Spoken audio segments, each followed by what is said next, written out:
Good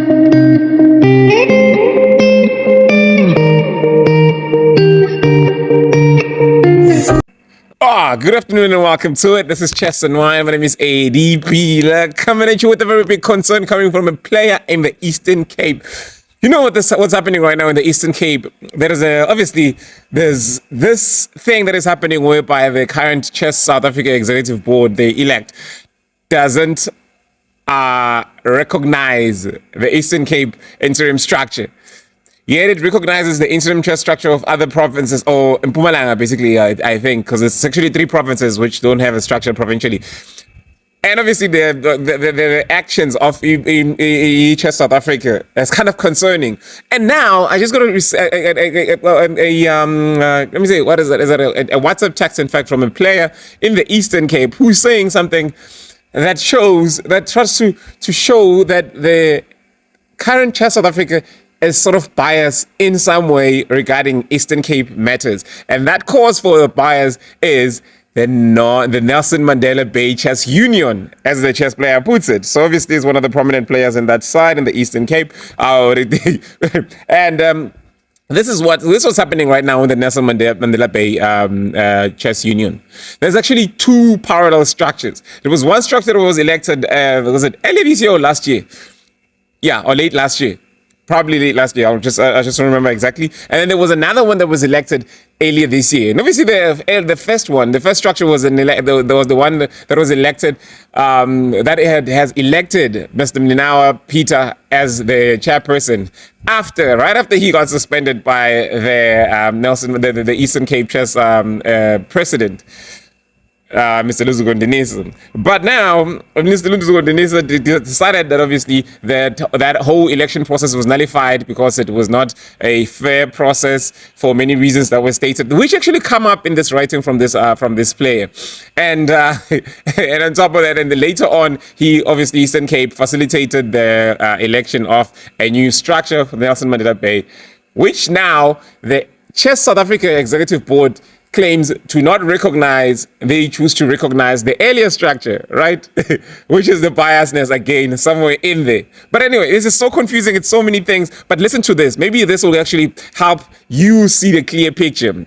So obviously it reads as follows: Nelson Mandela Bay Chess Union structure and Nelson Mandela Bay Chess Union interim structure. All right, so the interim structure is the one that was elected with the assistance of Luzukondenisa, the chess, the Eastern Cape president. Right, yes, so interim president again, at that. So here it is. How did we end up with 2 structures?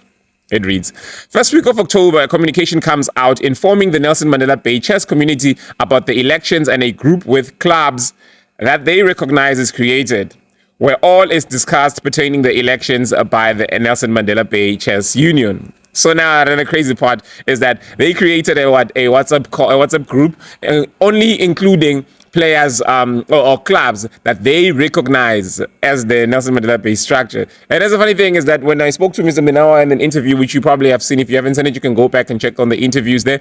He says that obviously the structure, he obviously made it make sense that if a region wants to do elections, they don't invite people who are not members to come and do elections.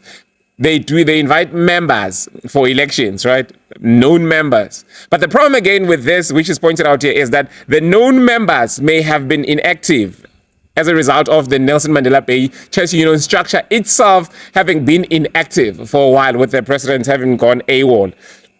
See what I mean? So interesting to note that no council meeting was held going into or pertaining the elections as required by a constitution. So the elections went on without having called a council meeting of, even if it was of only the clubs that they know, whether active or inactive. So there was no council meeting obviously called to discuss that. That's another point that the player is putting up. It's putting up for you to consider. You know the constitutions. So is it safe to conclude that the ExCo of Nelson Mandela Bay called the elections? But then, who is the ExCo of Nelson Mandela Bay? Because remember, again, at that time, before the elections, there was an inactive structure. So as far as many players were concerned, there was no ExCo for Nelson Mandela Bay, as far as most of these players were concerned. So, at this moment, it continues. At this moment, the Nelson Mandela Bay Chess Union had Nathan Freeman as their president, in inverted commas, as he was inactive for the whole year, then doesn't count as such. During his inactive period, a number of people held his role, for instance, held his role.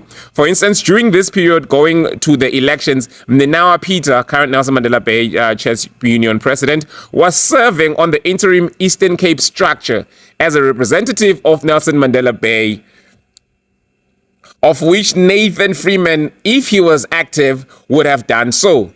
Technically, so meaning Peter Mninawa was acting on the role that would have been done by the president Freeman. Yet strangely, later after being suspended by the same structure, tend to not recognize it.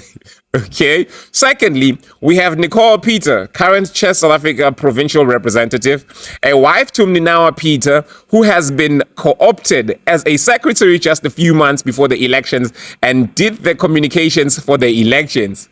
So now a person who has been co-opted as a secretary by this very structure. Let me just put it that way. That about this non-existent structure, let's say that way, right, becomes the one now that is in the forefront of the running of the elections, of the communications. In fact, so she did the communications for the elections. Thirdly, we have Ridwan Lagadian, the current Nelson Mandela Bay Chess Union deputy president, who was the youth director, thus not forming part of the executive committee. From the above, we can note that the active members of the ExCo going to the elections were Nicole Peter, co-opted secretary, and not sure about Mninawa Peter whether he also formed part of the ExCo by virtue of him representing Nelson Mandela Bay Chess Union at Eastern Cape Council. Was he? If he was, then the ExCo was made up of, if he was then a member of the executive committee, then the executive committee was made up of the Mr. and Mrs. Peter.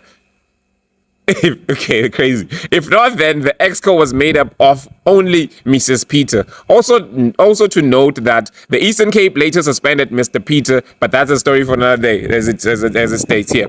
So yeah, there we have it. So, again, it states that there are questions that come from this. So, yeah, questions that comes to mind is who co-opted Nicole Peter as the secretary if there was no one on the structure or no functional structure? Also, no regional council met the whole year, nor co-opted her. Did she co-opt herself, or was she co-opted by her husband, or did the inactive president, Mr. Freeman, co-opt her? And could he co-opt her as an inactive president that's been able for a whole year? All right, that's just questions. It's questions. So yeah, so it says who called the elections if there was no structure, no regional council meeting? Because again, if there is no structure, then the regional council could call. That is the clubs, right? They could call the elections. Was it Nicole as the only active ExCo member?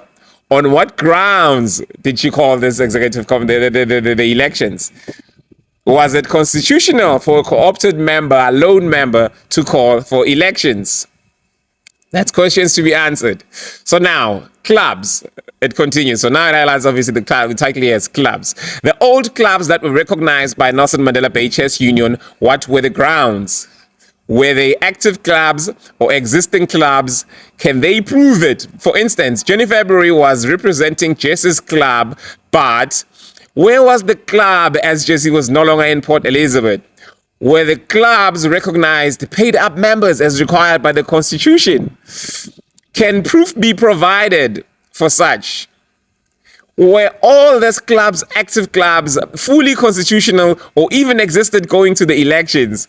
Were any of these clubs paid up members of the Nelson Mandela Bay Chess Union? Is there any proof for such? I think the questions are repeated there, but obviously you get the gist of it. So it turns out it obviously assumed that maybe some of these clubs were non-existent, some of these clubs were inactive, and they obviously they reference the club that was run by Jesse February, and we know that from last year, I don't know what time last year, Jesse February was moved to the Western Province, to Western Cape, obviously in the region of the Western Province, now known as Cape Town Federation. But yeah, so with the clubs or existing clubs not registered with the Nelson Mandela Bay Chess Union invited and given time frame to register way before going into elections, or there was no such a window period. But we all know that obviously Mr. Minal said that the other new clubs were not invited.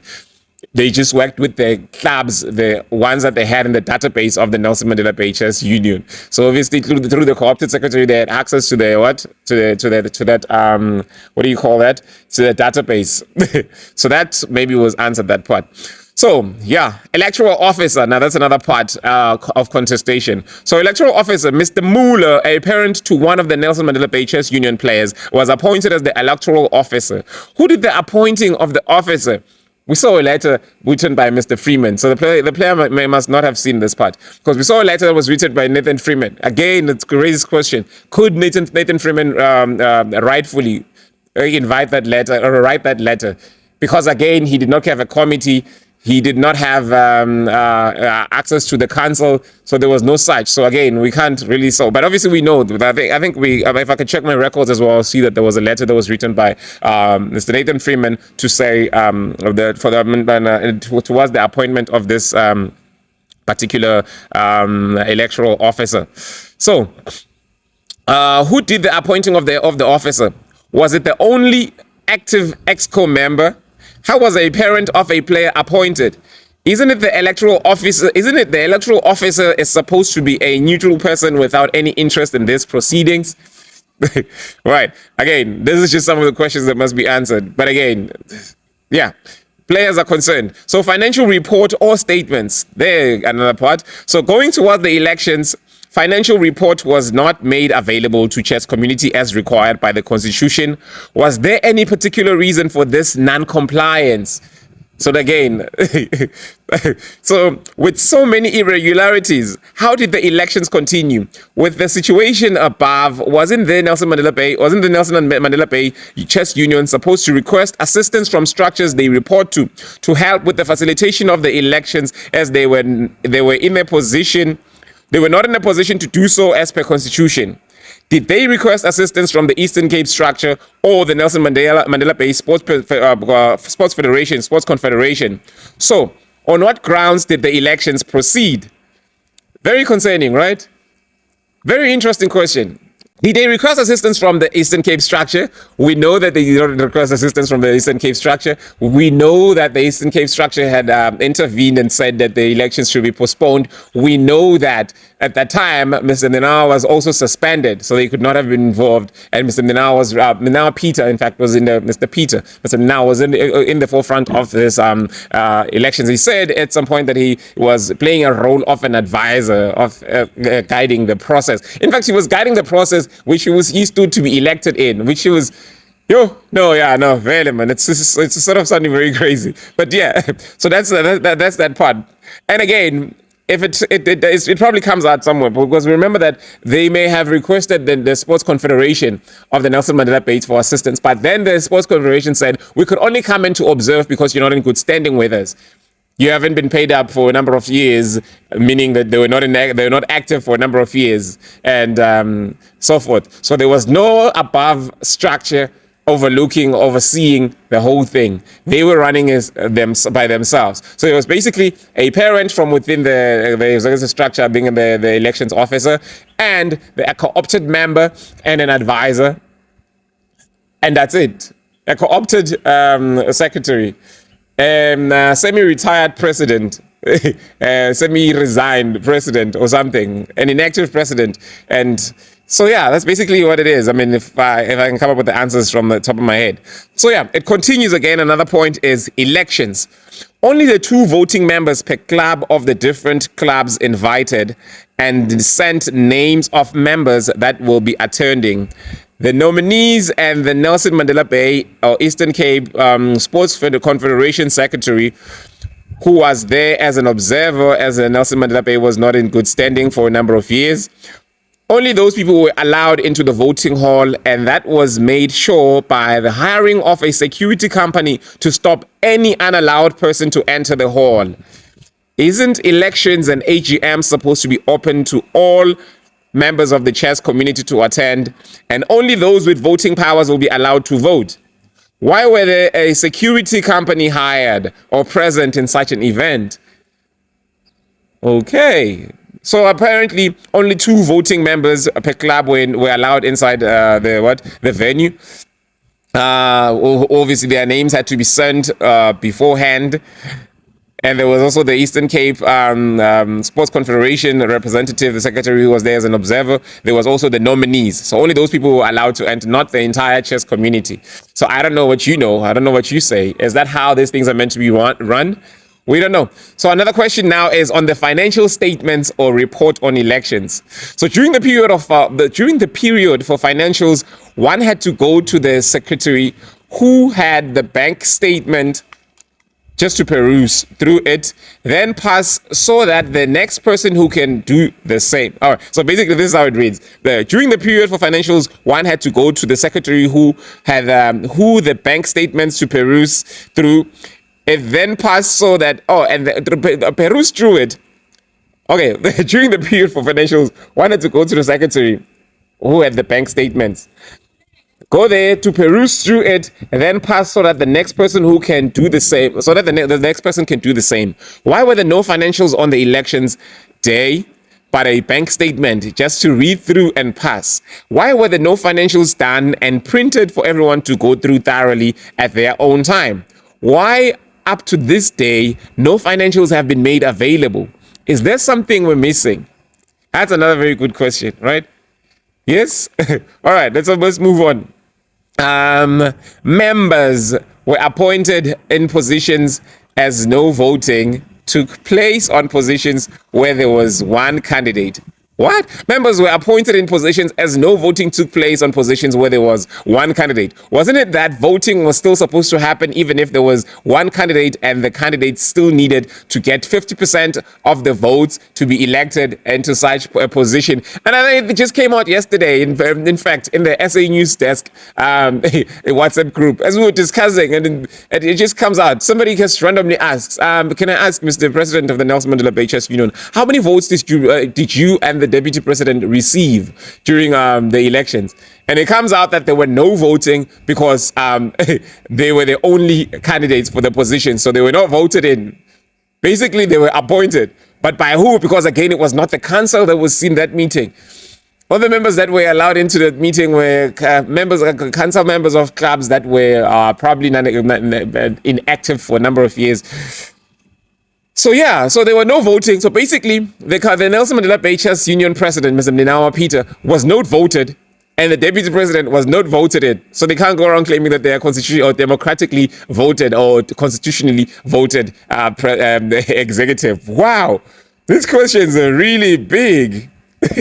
Okay. So we see so many irregularities before the elections and during the elections. Strangely to note that the Eastern Cape structure requested the Nelson Mandela Bay Chess Union to postpone their elections until they have cleared the issues at hand, but they decided to continue with the elections, and the Eastern Cape declared the elections null and void. But who made such a decision to continue with the elections, as the Nelson Mandela Bay Chess Union Executive Committee had one active member? Was it the council or the one ExCo member or other member, not sure whether was or not part of the ExCo?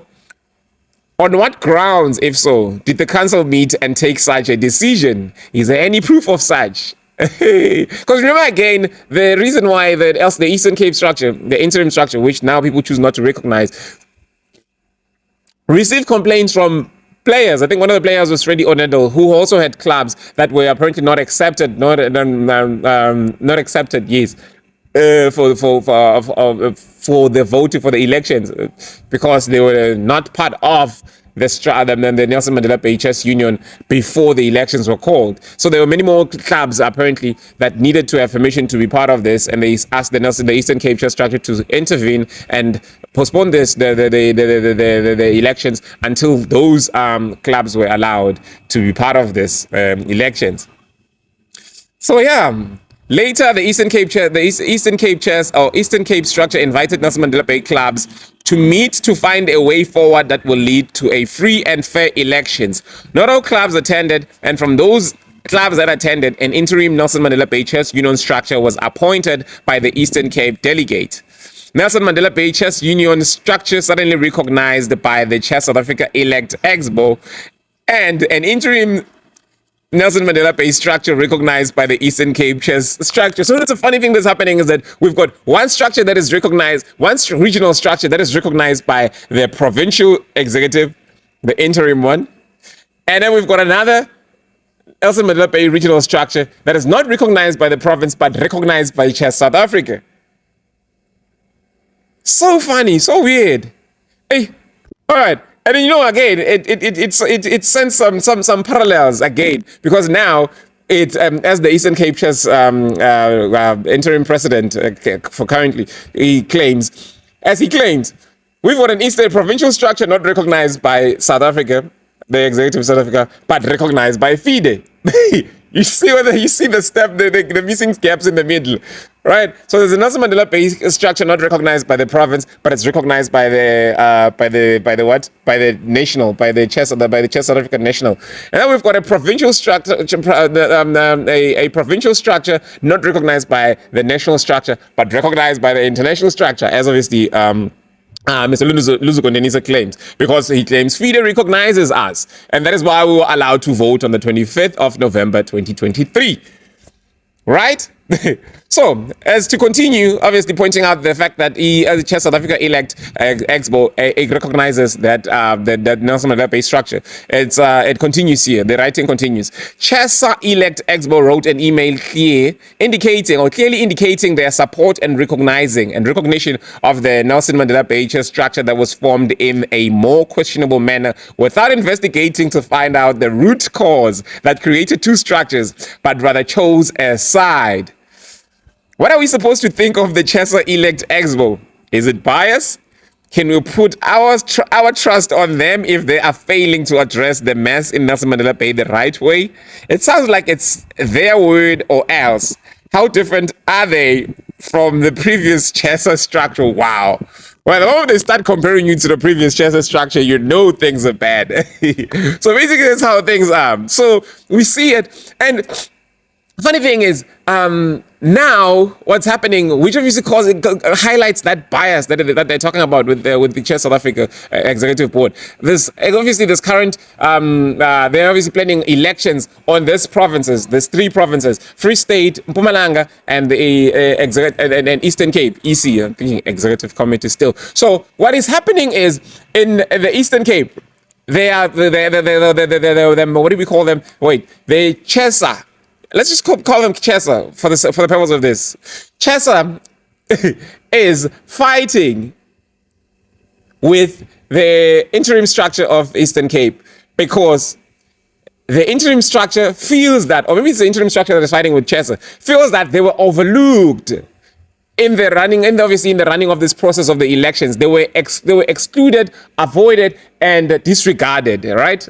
Sort of not recognized. So instead of the Chessa delegates going straight and communicating with the executive committee of the Eastern Cape and saying, here's what's happening, we plan to do this in the next few days, let's work together and get to the and obviously invite the regions to be part of this. They went straight and communicated with the regions and individuals within regions, individuals that even the Eastern Cape executive do not recognize, right? Whereas in other provinces, like in Mpumalanga, as I'm aware, that they are doing this through the interim executive committee. But what is so different about the Eastern Cape interim executive committee with the Mpumalanga interim executive committee as well? Because if they're saying that the interim executive committee of Eastern Cape has been there for 4 years, because that's what they're saying, and they have failed to do to fulfill what their duties, which is the duty of all interim structures, in fact, right? If they're saying that's the reason why they choose to disregard them, why are they not doing the same with the Mpumalanga interim structure that is led by Philip Palane, who was also made interim president in the year 2020, if I remember correctly, as well? And he also hasn't been able, he also failed to organize a meeting. Elections, sorry. Why am I mixing up words? So he also failed to organize elections, right? And again, the interim structure that he was appointed with as interim has also collapsed over the years, leaving him only alone to co-opt another two members, which is Mr. Lisa Mposi and Mr. Fumi Maluleke. Same thing happened with the I think the interim structure of Eastern Cape is even much better because there's 2 or 3 members that are still remaining from the original structure, whereas with this one in Mpumalanga there's only 1 member remaining from the original structure. But what's happening with the Mpumalanga structure is that they are being engaged better. They are actually being engaged and they're involved, and they're the ones that are running things. They're the ones that are doing all the communication as an interim structure. Whereas in the Eastern Cape, the interim structure is not recognized, but they're choosing to run through and communicating with the regions. And obviously, already 3 meetings have been held in the Eastern Cape, which is probably the same as in Mpumalanga and maybe Free State as well, because they're constantly having meetings and trying to fix a roadmap towards the elections. So what's different? What's different with Mpumalanga and the Eastern Cape? And in the face of the Chair South Africa Executive Committee, Executive Board. I don't know. People are asking too many questions and saying that they may have some interest in the Eastern Cape than they do in other provinces. People are saying they may have some friends in the Eastern Cape than they do in some other provinces. We know that one of the delegates for that is the Mrs. Nicole Peter, who is the wife of Mr. Ninawa Peter. Mr. Ninawa Peter, who is also a member of the executive committee of the interim structure of the Nelson Mandela of the Eastern Cape a while back, who is now the president of the Nelson Mandela Bay Chess Union. Now, obviously, which begs the question: does Mr. Ninawa Peter have an interest in becoming the Eastern Cape president? I don't know, but why am I even asking that? But then again, why the biasness? Why the interest? And why Mr. Vicky Magoo, the president of Gauteng Chess, is so Again, if you can check the communications and then on any of the WhatsApp groups which you see, you will see that whenever Mr. Luzuko Ndenisa sends a message, discusses something in the group, there's always this ganging up against him by Mr. Vicky Magoo, president of the Gauteng Chess, vice president number 2 of Chess South Africa, and with reactions, Mrs. Nicole Peter, who is the current provincial representative for Chess South Africa, obviously member of the executive board, and Mr. Ninawa Peter. And obviously there's Tambane, who we can't really point because he's not in any of the structures. He's just a player. So he's gearing up doesn't mean anything. And who else? And it's always so crazy because you see now that there are some people that are teaming up. And in the other previous group, there was also Mr. Andrely Wax, the president of Chess South Africa, who was also ganging up on him and even telling him that if he continues to call himself the president of Eastern Cape, he'll remove him from the group. And he continues to say that we have done so much as the Eastern Cape interim structure and so forth. And he says, stop calling yourself and stop misleading Africa. And he said, you can't do anything. I am the president. The people love me and so forth, so forth. And Mr. Andrely Wax said something like, yeah, but we are coming to remove you. There are no more such traditional leaders. You want to lead like a traditional leader, a chief or something like that, comparing the leadership of Mr. Ndenisa as that one of the chief, because he's been in that leadership role for 4 years. But what about the one in South Africa, in Mpumalanga, I'm sorry, where Mr. Philip Palane as well has been the interim president for the past 4 years in Mpumalanga? That doesn't faze you? That doesn't worry him that much? I don't know. And again, they're claiming that he is not cooperative. And with the elections and the processes that is proposed by Chess South Africa. But it gives them a reason why he's not cooperative. It's because they went over his head as the current interim president. They needed to work with him to show that they want to assist the province instead of going over his head, which they have chosen to do. It's just so much. It's a lot. But anyways, you share your own understanding of it, your side of it, because obviously there is no way that you do not take a side in any matter of side. There is a wrong and right. But the problem is that in any such serious conflict, both sides believe that they are right in what they are doing, in their causes, in their actions. And that is why such conflicts don't end until a proper conflict resolution expert could come in the middle, because we see that the Chess South Africa is failing. Oh my God, they're only making things worse.